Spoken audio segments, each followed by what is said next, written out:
I once was king, that is a fact, for a king I was upon May Day Eve. A little bean decided my fate, that bean being hidden in a very delicious dish of blueberry crumble. The dish was set upon the table, laid out with a great feast, so great that the very table groaned beneath the crocks and pots and plates and bowls of such yummy food upon it. Also hidden in that dish was an even smaller pea. A pea for the queen, a bean for the king, and so the fates had decided.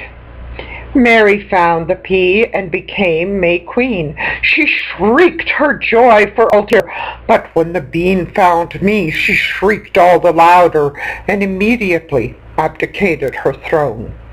I will not be queen if she is king, she pronounced. A new queen had to be found, and while the hunt went on, I sat down. I sat down on a throne-like chair and surveyed my kingdom and all the people therein. Are you left alone? Lord Glen inquired. This lord was a bard, skilled in voice and verse, drum and step of dance. No, indeed, I responded royally. I sit here upon my throne-like chair and survey my kingdom. How is it that you will be king? Asked another subject. For, being a woman, I hear tell it's hard to be a king. Ah, but I knew what I would answer.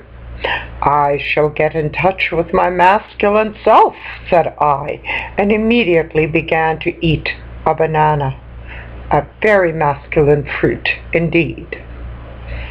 Thus I surveyed my kingdom from my throne, and greeted the subjects who sought audience with me, their king. Tributes of love and hearty congratulations were heaped upon me, but all looked at the empty throne beside me, the throne upon which the May Queen remained absent. In spite of the joy, an undercurrent of sorrow was felt. But joy and gladness were also strong.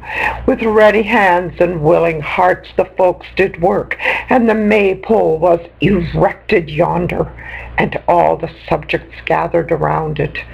But also still no May Queen was found. The ribbons were also hung. Ah, so brightly did they hang from that upright maypole. In blue and green and purple and gold, in red and silver did they descend and flutter in the warm evening breeze. The children laughed and clapped their hands to see such wonder in their land. And the gentle folk, my subjects, arrayed themselves about the maypole. But still no May Queen was to be found. And then a beauteous maiden stepped forth, so radiantly stepped forth and proclaimed, I shall be proud to be your May Queen. Lady Penny did then become our queen, and was brought before the populace thronged at her feet. With grace and beauty did she do us all proud, and give honor with her proclamation. She who would have been queen also did homage, for Mary was of gentle heart and spirit. Great rejoicing then abounded throughout the kingdom. The May Queen was crowned with flowers upon her head. The May King was crowned with ivy upon her head, and together they led the rejoicing gentles about the mighty maypole.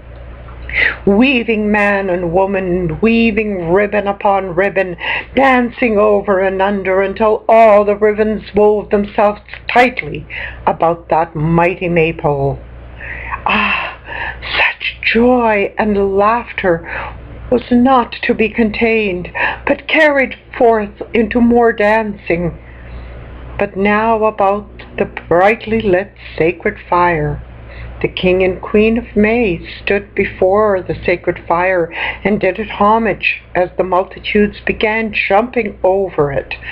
leaping high in single strides, and happy couples did they jump, and so did the kingdom of the May Queen and King was rid of all that was negative and harmful. Thus now ends the story of the time when Penny was queen and I was king, and all because of a little bean. Yes, it was very, very good to be Beltane King.